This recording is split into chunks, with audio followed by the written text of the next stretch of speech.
Conteúdo. Então, pessoal, na aula de ontem a gente viu alguns conceitos importantes, né? Eu só vou relembrar aqui os principais, né? Que é a compressibilidade, que é justamente essa variação, né? Do volume poroso, tá? Então, aqui você pega o volume poroso inicial menos o final, aí você vai conseguir gerar isso daqui. Dividido pelo volume poroso inicial, tá? E isso daqui vai gerar o que é conhecido como variação fracional do volume, tá? Então, a variação fracional do volume é igual à variação do volume poroso, tá? A variação do volume poroso é igual ao volume poroso inicial menos volume poroso final, dividido pelo volume poroso inicial. Isso tudo dividido por variação da pressão, tá? Então, com isso, a gente tem o conceito de compressibilidade. A saturação a gente viu também, saturação do fluido é igual ao volume total dos fluidos, né, dividido pelo volume poroso. Aí nós temos, a gente pode subdividir as saturações, né, dependendo do fluido, que pode ser a saturação do óleo, do gás e da água, tá? Lembrando que o volume poroso não muda, o que vai mudar é o volume do fluido ao qual a gente está se referindo. Tá? Esse foi o segundo conceito importante que a gente viu na aula de ontem. E por último, a gente se aprofundou na porosidade, né? A gente entendeu que porosidade absoluta é diferente da efetiva, né?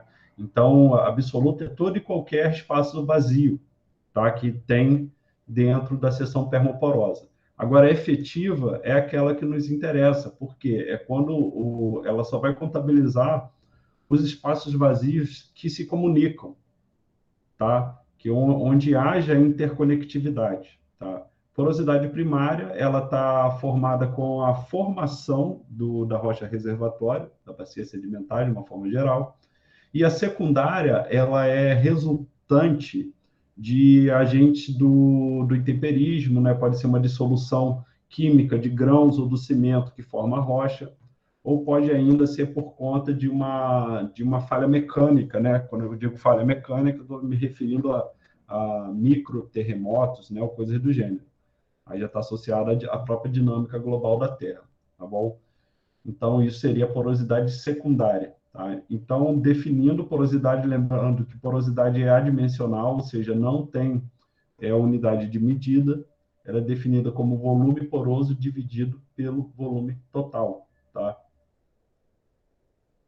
Então, a gente viu alguns outros aspectos, né, que é a forma do grão, variação do arranjo, uniformidade, cimentação, são alguns aspectos aí que vão afetar a porosidade. A gente viu aqui também no detalhe a esfericidade, arredondamento, o que seria bem classificado, né? Bem classificado, basicamente, são formas muito parecidas, né? Então, você tem é mais homogêneo, né? O formato dos grãos. Agora, quando você tem aqui já é o extremo, né? Que é altamente heterogêneo, né? Então, você tem grãos gigantes, tá? E você tem grãos muito pequenos e alguns intermediários, tá? Então, isso daqui você não consegue classificar muito bem. Então, aqui, ó, repare que a porosidade, ela aumenta nesse sentido, né? Ela aumenta justamente aqui, ó, tá? Como vocês podem ver, esses grãos muito grandes, eles ocupam muito espaço, logo, eles tiram um espaço, que está vendo aqui esse espaço azul? É justamente aqui onde eu posso ter armazenamento de fluido. Então, se você for comparar essa área azul com essa área aqui marrom, você vai ver que é menor. E aqui você pode ter muito cimento, né? Aquele cimento, quando eu digo, não é o cimento da perfuração que a gente bota lá no revestimento, é o cimento relacionado à origem e formação das rochas, tá? É uma coisa natural. Não estou falando daquele cimento artificial que a gente bota lá para sustentar o poço. Aquele é outro tipo de cimento, que é o cimento Portland, tá? Que lá é fabricado, é feito pelo homem. Estou falando do cimento da rocha matriz, tá? Relacionado à formação natural de compactação dos minerais que compõem a rocha. Aí é que a gente viu também, né? Deu uns outros exemplos, aqui é mais para ilustrar mesmo esse slide. E aqui a gente viu outra coisa importante, né? Que é a diferença entre porosidade intergranular, porosidade de fratura, né? Que pode ser dividida por tectônica e de resfriamento, e porosidade de condutos, tá? Então, aqui são três tipos fundamentais de porosidade, conforme diferentes materiais numa seção geológica.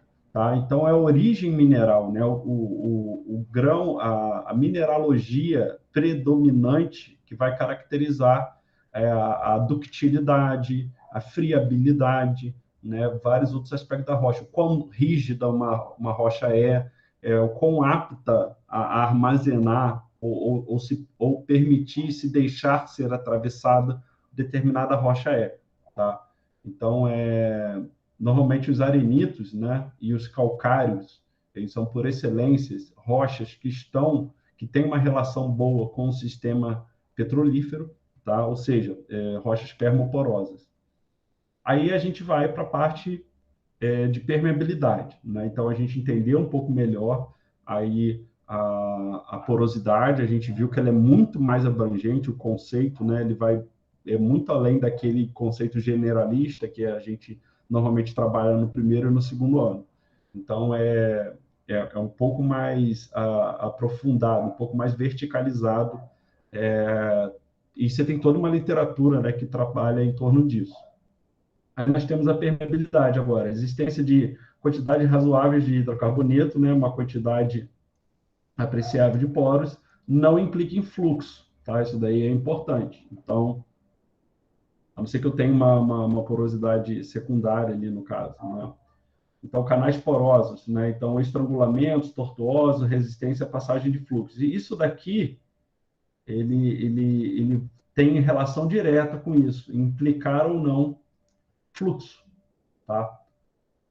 Então, de uma forma geral, isso aqui a gente conhece, que é a facilidade de fluir pelo meio poroso. Tá? Então, isso é permeabilidade. Então, ela está diretamente relacionada àquela interconectividade dos poros. Então, se há interconectividade dos poros, você tem uma probabilidade maior de ter uma permeabilidade. Então, permeabilidade, sim, né, ela tem a unidade de medida, que é simbolizada pela letra K, só que como é uma unidade muito grande, normalmente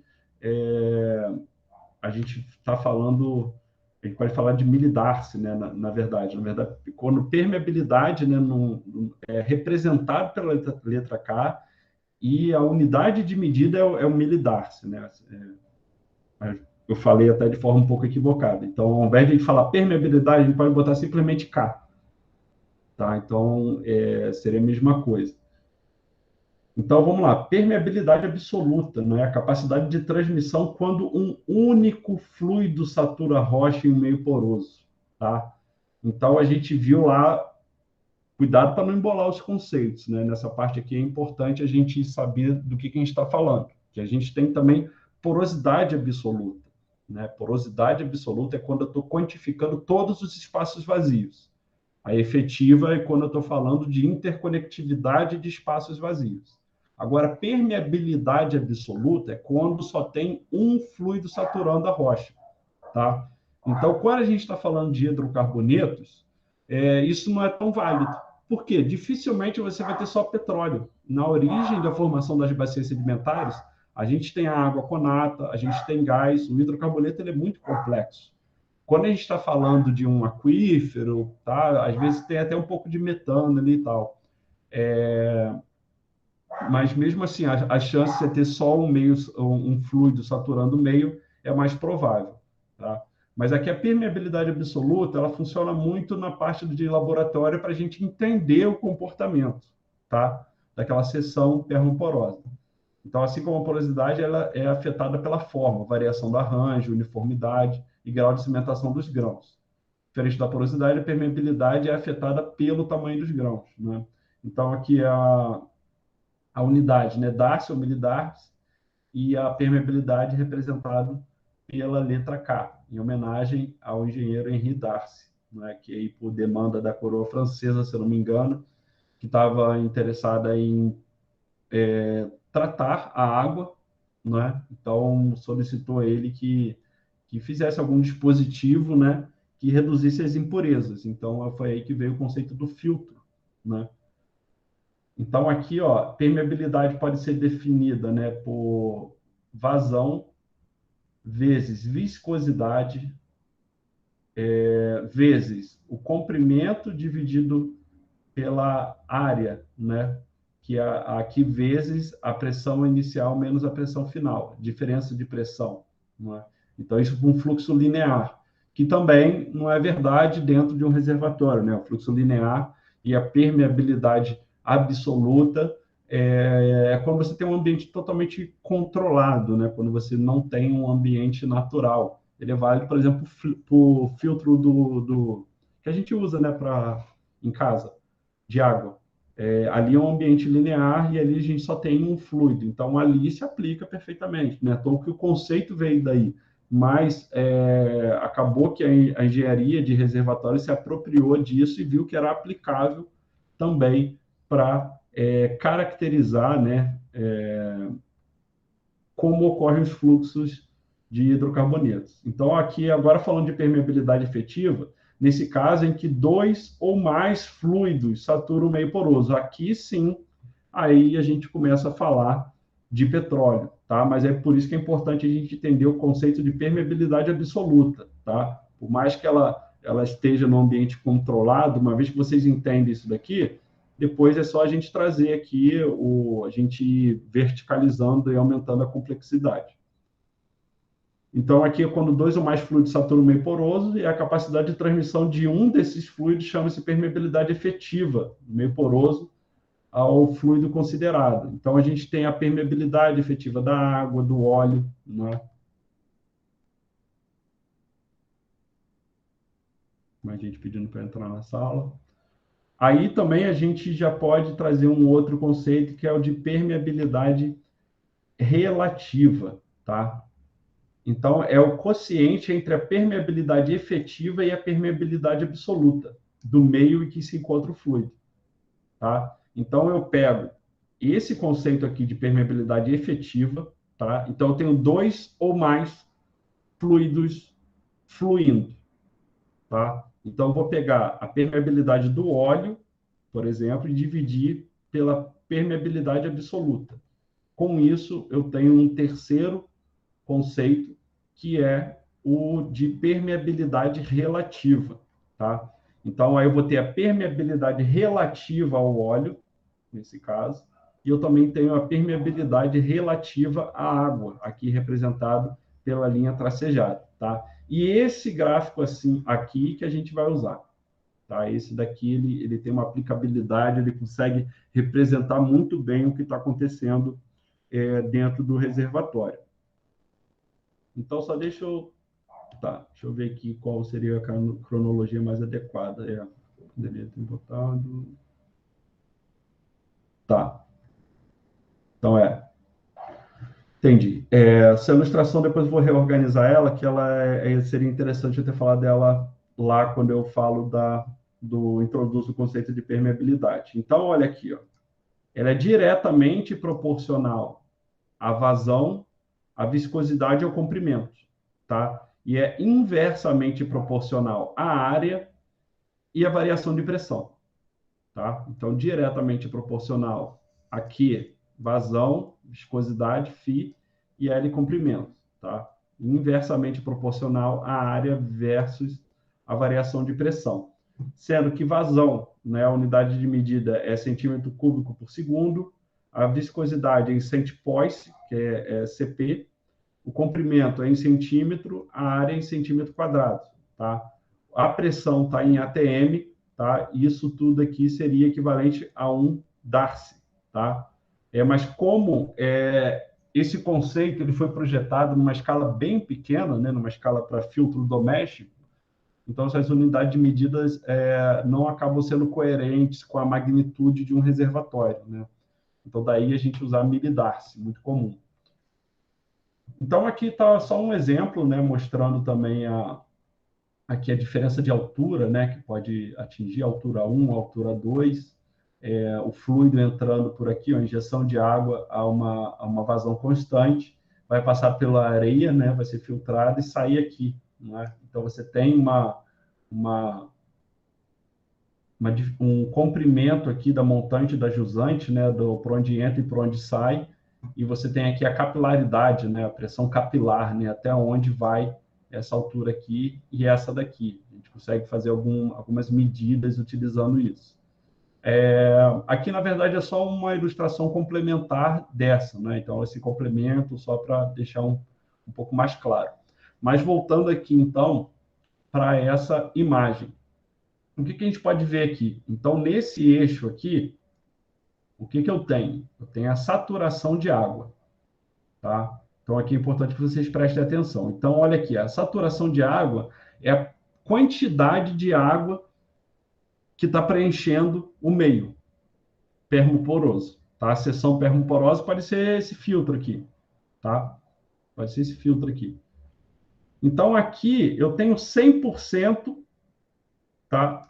Do meu meio saturado por água, tá? Nesse momento aqui. E qual vai ser a permeabilidade relativa, né? Aqui. Então, quando eu tenho um meio 100% saturado por água, eu vou ter uma permeabilidade relativa à água bem próxima a 1. Aqui, no caso, vai estar aqui 6, né? Aqui seria mais ou menos 7, 8, 9 e tal, né? 9,5, aqui 0,95, 0,98, mais ou menos, estaria nesse patamar, tá? E qual seria a permeabilidade relativa ao óleo nesse momento aqui? Seria zero. Olha aqui. Tá vendo? Eu estou no patamar de zero aqui. Aqui que eu vejo a permeabilidade relativa. Relativa a quem? O óleo é a linha contínua e a água é a linha tracejada. Agora, deixa eu limpar isso daqui. Agora, vamos pegar esse outro momento aqui. Tá? Eu peguei um momento do meio 100% saturado com água. Agora, vamos pegar nesse momento aqui, onde eu estou 80% saturado de água. Tá? Então, se eu tenho 80% saturado de água, quanto eu vou ter de óleo? Né? 20%, o remanescente.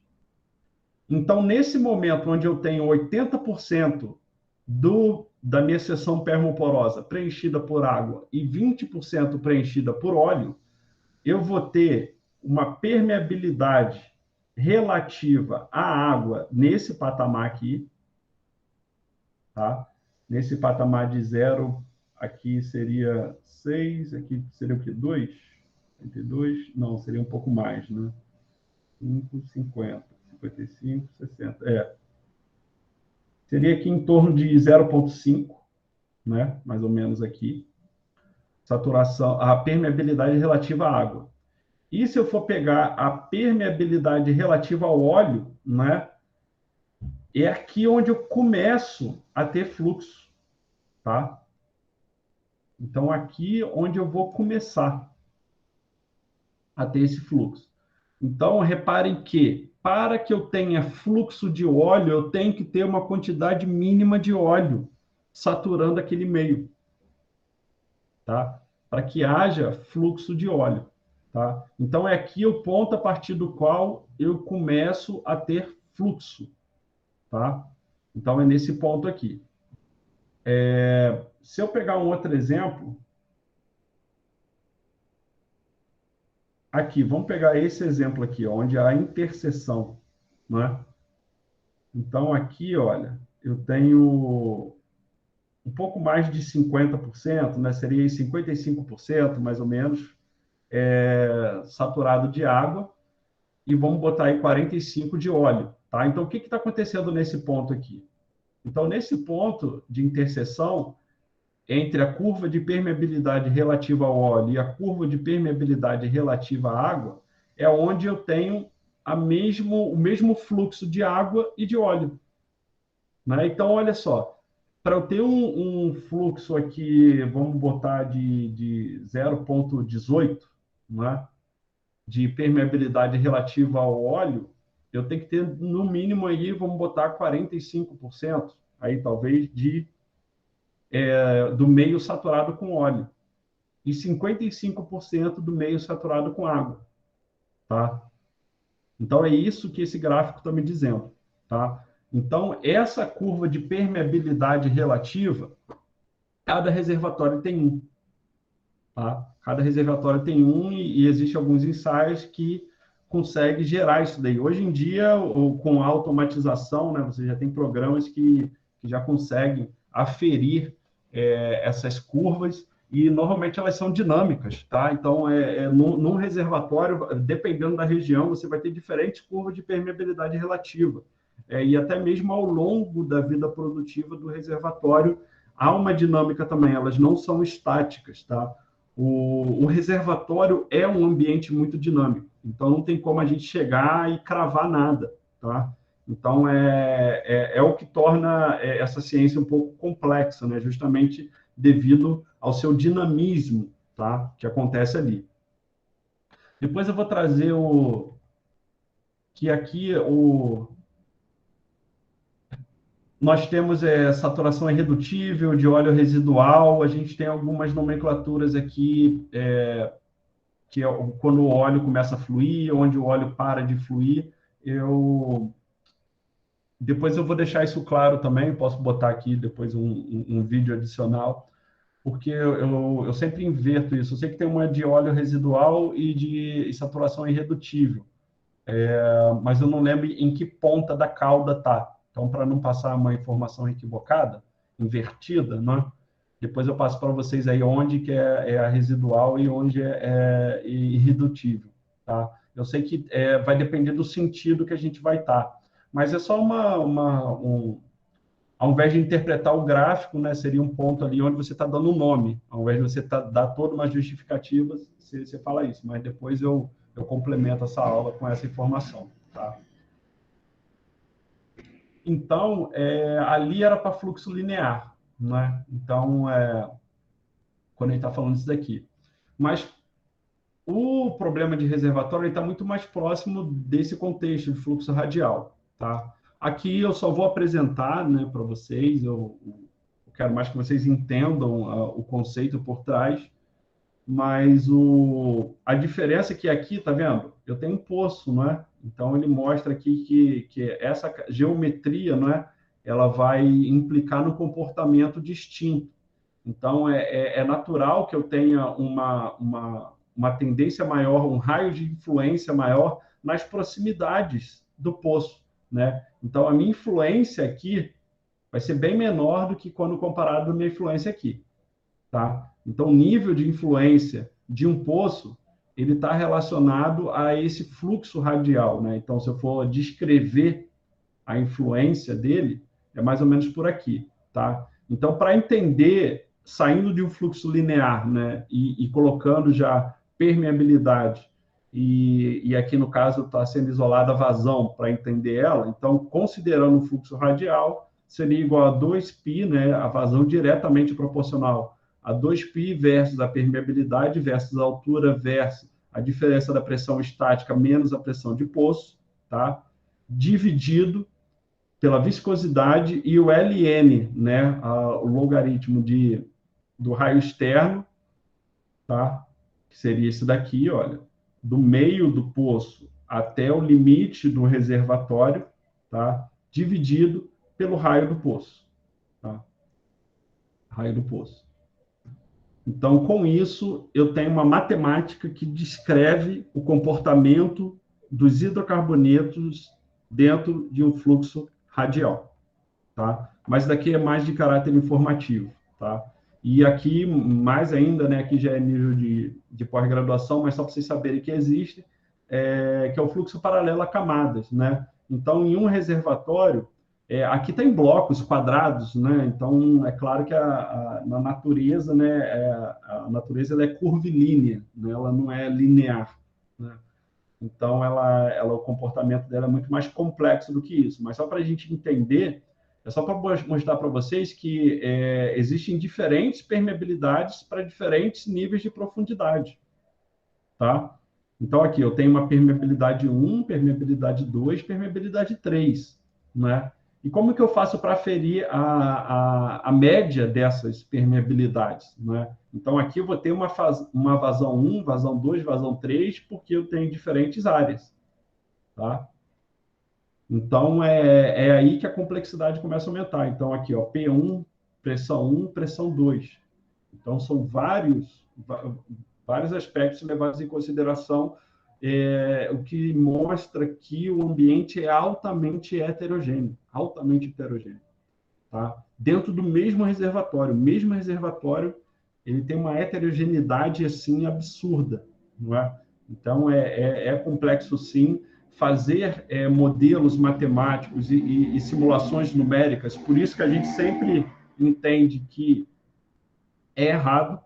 Tá? Então, todo e qualquer modelo que você criar, ele está errado. Você tem que partir do princípio que não tem como representar matematicamente um nível de incerteza tão grande. Daí a necessidade de você criar vários modelos, várias possibilidades, com base nas informações que a gente tem, entender que a gente tem um limite, né? A gente não consegue entender o todo, e você cria uma informação robusta, né? Porque se você só pega um modelo matemático de um reservatório, só faz uma simulação numérica, e você só vai ter uma representação, você está errado, tá?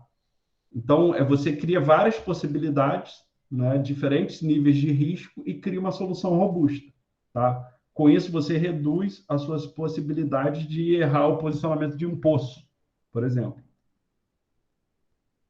E aqui está falando de fluxo perpendicular de camadas, né? Então, posso ter fluxo paralelo a camadas e fluxo perpendicular a camadas, tá? Então, só para vocês entenderem as possibilidades. Mas aqui é mais de caráter informativo, é só para vocês saberem que existe, tá, gente? Aqui eu tenho o regime permanente, né, que é o meio poroso no reservatório e recebe uma alimentação externa contínua e constante, tá? Um exemplo disso é um reservatório com influxo d'água.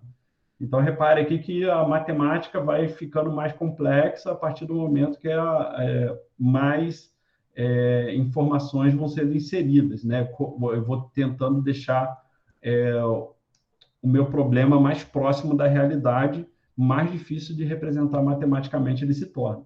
E aqui eu tenho um regime pseudo-permanente. O que seria? Não existe uma alimentação externa, portanto, a produção é realizada através da expansão dos fluidos e por redução do volume do espaço poroso. Exemplo, um reservatório de gás em solução. Então, a matemática de um reservatório, né, a matemática que representa o comportamento de um reservatório em gás em solução é diferente da matemática que representa o influxo d'água, tá? Normalmente, esse daqui, que é uma alimentação externa contínua e constante, ela representa maiores vazões, tá? Aqui você vai estar dependendo da redução da pressão interna devido à produção e da expansão do gás em solução, tá? Para ele formar uma capa de gás. Então, leva mais tempo e você não consegue ter aí um varrido tão eficiente, tá? Então, permanente, alimentação contínua, né, de pressão, por exemplo, em fluxo d'água, aquela água já natural, a formação do reservatório. Aqui não tem água, no caso eu tenho um gás em solução, tá? Ou seja, na pressão de reservatório é tudo líquido, mas conforme você vai produzindo, a pressão no reservatório vai diminuindo, e o metano, etano, propano, butano, principalmente, que estão ali na fase líquida, devido à alta pressão, eles começam a ser descomprimidos e começam a mudar no diagrama de fase, que daqui a pouquinho a gente vai ver. Aqui são alguns ábacos, né, que descrevem isso daí, só para vocês entenderem quais são as ferramentas, né, existentes para se entender esse comportamento e ter um mínimo de previsibilidade, tá? Em relação ao quanto que o reservatório pode produzir. Tá? Mas, de novo, essas informações aqui são ilustrativas, tá? É importante vocês saberem que tem um fluxo para além do linear, mas o que eu quero que vocês entendam é isso daqui. Até aqui, né, que realmente eu vou fazer perguntas lá no questionário e tal. Até aqui é importante vocês saberem que tem, né, o fluxo radial, o fluxo paralelo de camadas, perpendicular, o regime permanente e o pseudo-permanente. Tá? Aí eu já falo do regime transiente, né, que é quando não se atinge o raio externo do sistema, o que é muito comum. Tá? O período é de curta duração, poucos dias ou horas. São utilizados para fazer avaliação das formações. Tá?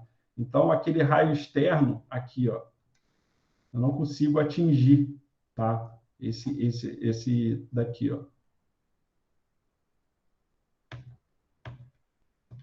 Então, falando agora de mobilidade, não é? Deixa eu ver que horas são. Tá.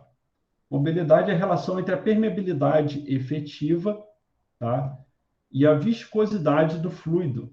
Tá? Então, lembrando lá que eu tenho permeabilidade absoluta quando eu só tenho um fluido saturando o meio. Permeabilidade efetiva é quando eu tenho dois ou mais fluidos saturando o meio. E a viscosidade do fluido. Né? Então, assim como a permeabilidade efetiva, a mobilidade também depende da saturação.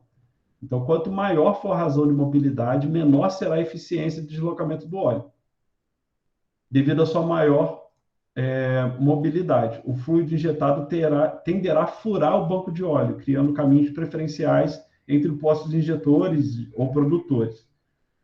Então, reparem que aqui, olha, eu tenho a viscosidade do fluido. Né? Então, o que é viscosidade? Se a gente for botar em termos um pouco mais práticos, é o quanto que determinado fluido ele é grudento ou não.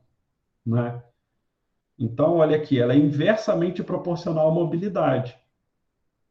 Faz sentido, porque se eu aumentar a viscosidade, ou seja, um fluido mais pegajoso, ele tende a agarrar mais nos poros, né? Ele tende a ter um maior atrito.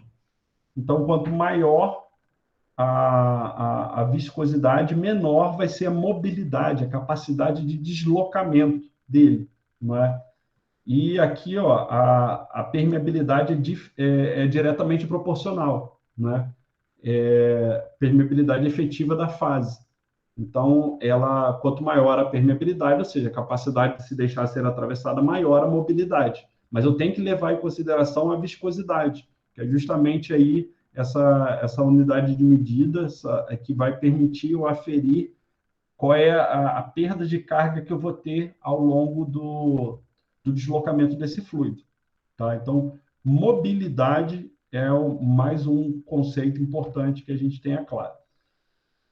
E é importante também não confundir com esse outro, né? Porque parece, né? Quando a gente fala de mobilidade e molhabilidade. Então, mobilidade, como vocês podem ver, é uma coisa mais mecânica, tá? Ela está relacionado a alguns aspectos do fluido, mas que, em termos gerais, simplificando, né? Simplificando ao máximo para que vocês possam entender melhor,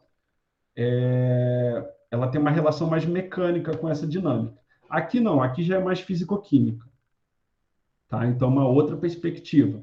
Então, a molhabilidade é definida como a tendência de um fluido a aderir e espalhar-se preferencialmente sobre uma superfície sólida, em presença de outra fase imissível. Em um reservatório, a superfície sólida é a rocha e os fluidos são água, óleo e gás. Tá? Então, por exemplo, eu pego água. Tá? Se eu derramar água numa mesa de madeira, é diferente de eu derramar água numa folha de papel, que é diferente de derramar água numa esponja, que é diferente de derramar água num, sei lá, num tecido, tá? Então, vou ter diferentes níveis de molhabilidade, ou seja, como que essa gota d'água vai ficar sobre essas superfícies aí, essas diferentes superfícies, tá? Então, vai depender muito da origem mineralógica, do nível de arredondamento dos grãos, mas também, principalmente, dessa interação físico-química, tá? Ali já estou falando de elétrons, essa afinidade elétrica, né? Que o determinado fluido vai ter sobre determinado sólido que tem uma determinada origem mineral, tá? Então, olha só, um sólido fortemente molhável ao fluido ar, olha o que acontece. Você bota uma gota d'água aqui, olha o ângulo que ele vai formar, não é? Essa concavidade do fluido, olha aqui, ó. Agora, quando é uma molhabilidade intermediária, né, ou seja, o sólido não bebeu muito, Olha o ângulo que se forma aqui. Tá? E quando o sólido ele não é molhável ao fluido A, né? No caso aqui, ele é molhável ao fluido B. O fluido A, olha o comportamento dele. Ele simplesmente passa direto. Então, aqui seria o caso dessa gotícula, ela ter capacidade de fluir sobre esse sólido, tá? E não permear o sólido, tá? Ela vai fluir sobre, e não permear o sólido, tá? Então aí ou seja, ela está molhando ou não, tá? Então ela está aderindo ou não. Então o fluido B, né? Aqui ele está botando de uma forma generalista, mas poderia ser, por exemplo, gás, tá? Então aqui eu vou tentar contextualizar essa imagem. Então aqui seria o caso, eu tenho que ter dois fluidos, um molha e outro não. Então, aqui, ó, o fluido A ele vai escoar, o fluido B que vai se aderir. Aqui, o fluido A ele adere parcialmente.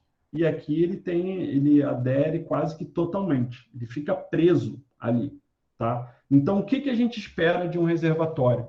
Que o reservatório tenha uma relação forte, molhável à água, tá? Que a água molhe o reservatório.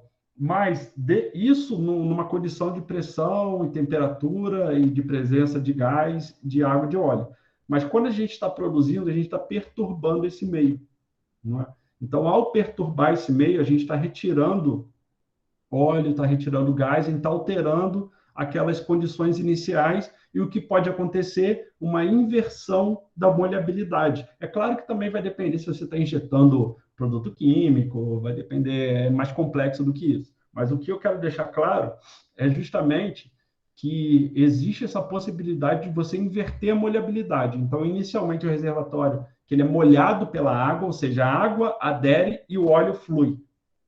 Dependendo de perturbações que você pode fazer, você inverte essa molhabilidade, essa interação, essa afinidade físico-química, tá? E o óleo passa a molhar a rocha, ficar agarrado na rocha e a água fluir.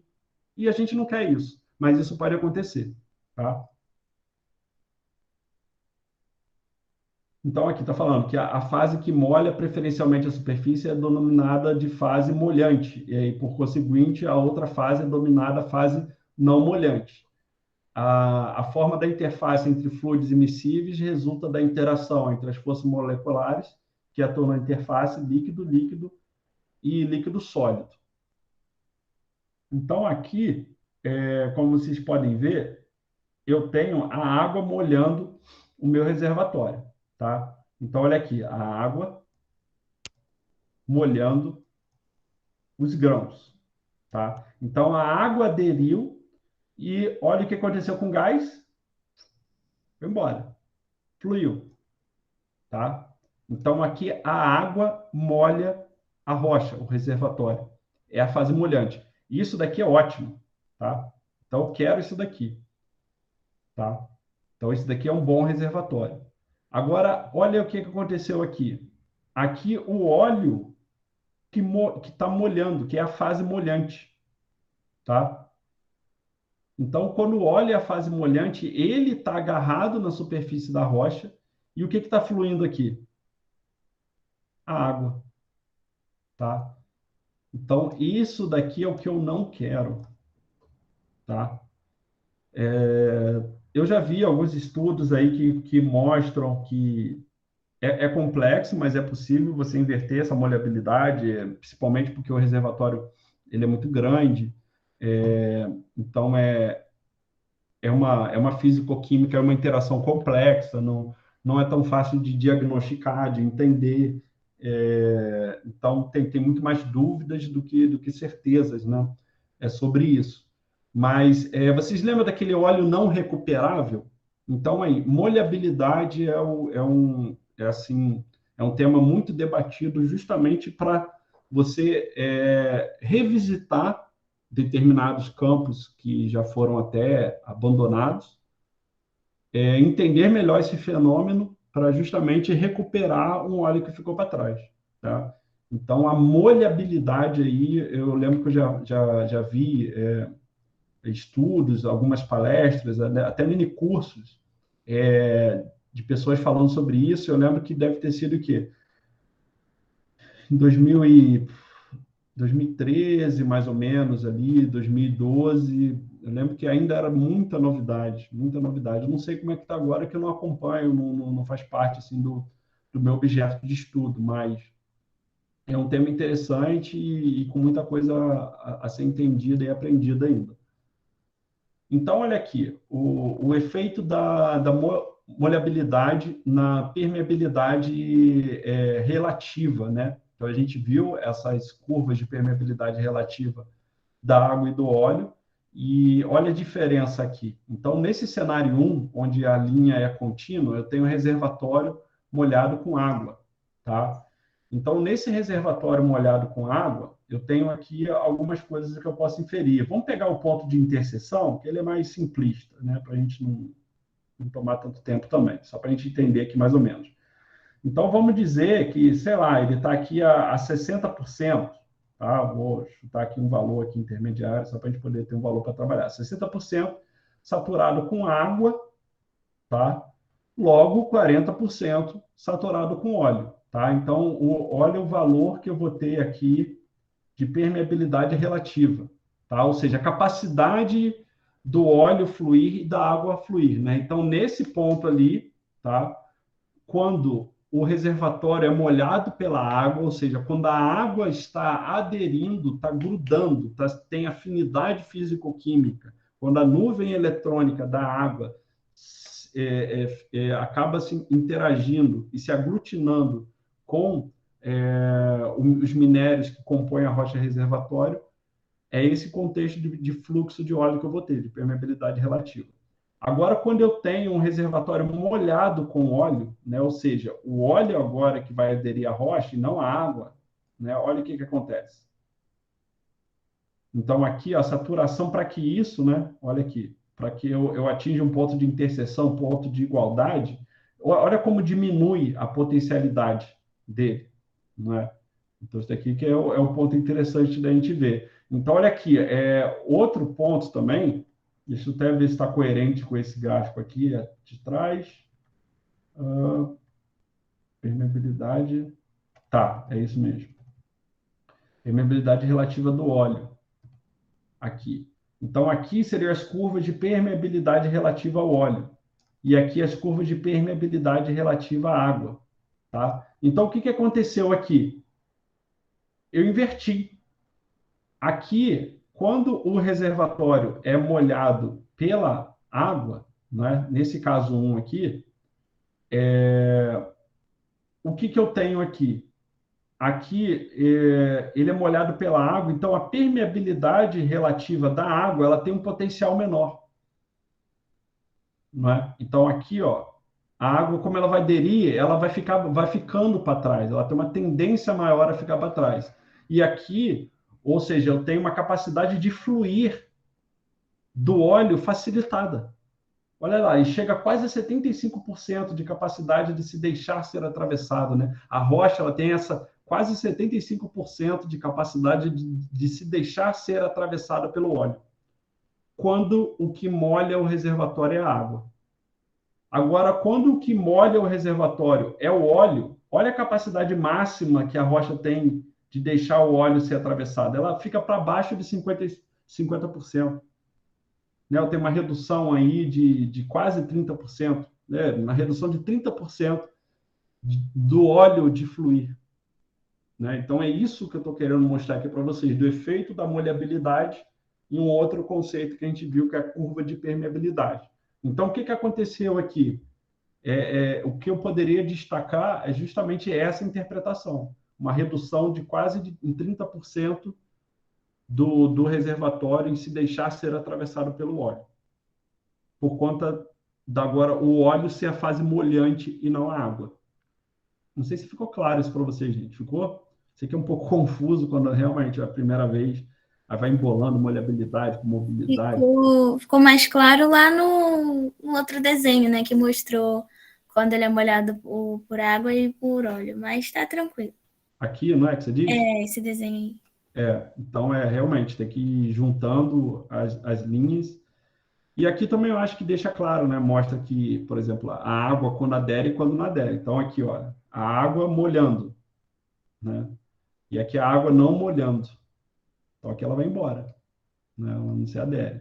É o que está acontecendo aqui. Aqui botando em contexto de reservatório, nessa ilustração. Aqui num contexto didático, só para vocês entenderem, tá? E aqui no contexto de reservatório. Tá, e como que essa informação chega lá para a gente? Chega na forma de gráfico, tá? Então, é isso que a gente tem que interpretar. Professor, Sim, para interpretar esse gráfico aí, é sempre uma curva, o inverso do lado da outra, né? isso, elas são inversamente proporcionais. Ah, tá. É sempre à direita, é a permeabilidade relativa à água, e à esquerda, né, relacionada ao óleo. Tá? Então, o que aconteceu aqui? O que vocês poderiam destacar desse ponto? Né? Reservatório molhado com água, eu tenho uma maior capacidade de permeabilidade relativa do óleo. Aqui, ó. Isso é comprovado por essa curva. Tá? Deixa eu limpar aqui. Agora, quando o reservatório é molhado pelo óleo, eu tenho uma redução da permeabilidade relativa do óleo. Tá? Ou seja, minha vazão vai ser menor. Então, a minha capacidade produtiva vai ser menor, meu lucro vai ser menor. Pode inviabilizar o projeto, tá? Pode gerar o abandono do poço. Tá? Então, tá vendo como a gente vai juntando informações, e no final a gente chega lá naquela decisão simplista, abandonar o poço ou não abandonar o poço. Por quê? Né? Molhabilidade. Fala, pô, peraí, tem como a gente contornar isso? De novo, a gente com certeza deve ter avançado nesse meio tempo, né? A última vez a palestra mais atual que eu vi era até do pessoal da Petrobras, era informação assim, bem atual na época, né? Mas nessa daí já se passaram quase 10 anos, e com certeza deve ter avançado um pouco mais nesse sentido. Tá, aqui pressão capilar. Tá, daqui eu vou deixar para a próxima aula, porque eu acho que a gente conseguiu avançar bem hoje, tá? Então, recapitulando, molhabilidade aqui aplicada à curva de permeabilidade relativa, aqui dentro do contexto de reservatório, aqui a definição didática, só para vocês entenderem, tem a ver com a angulação, né? Quanto maior esse ângulo aqui, né? Menos molhável o fluido do ar é. A gente viu aqui o conceito de mobilidade, então aqui é um aspecto mais mecânico da problemática do reservatório, aqui é um problema mais físico-químico, tá? Aqui são só informações ilustrativas, mais para vocês saberem que existe, que é o regime transiente, o pseudo-permanente, o permanente, rocha de reservatório, né, perpendicular a camadas, paralelo, o fluxo radial, né?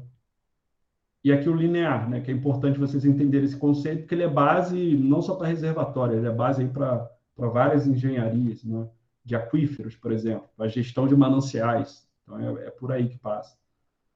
Aqui o conceito didático também das curvas de permeabilidade relativa, permeabilidade efetiva e permeabilidade absoluta. Tá? Então, é isso que foi o resumo da aula de hoje. Alguma dúvida, gente? Não, no momento tudo bem. Tudo bem, pessoal. Vou parar. Professor, lembrei. Sim, Nós queríamos tirar uma dúvida com o senhor a respeito do trabalho, porque tem nos artigos da revista, a Braco, né? Que sim. tem mais de De um artigo, de um sim. artigo, isso. Tem uma que tem dois, tem uma que tem quatro. Aí a gente queria saber se, por exemplo, a pessoa que escolheu essa revista vai ter que escolher entre um desses artigos, ou mais de um grupo vai poder usar essa mesma revista, sendo mais de um artigo por revista? Isso. Por exemplo, se a revista tem 2, 3 artigos, então pode ser 2, 3 grupos. Escolher a mesma revista, só que artigos diferentes da mesma revista. Tudo bem. Entendi. Então vão ser mais de 14 temas, né? Ah, tem vários temas, é por isso que eu botei tema para sobrar mesmo, Ah, tá ótimo.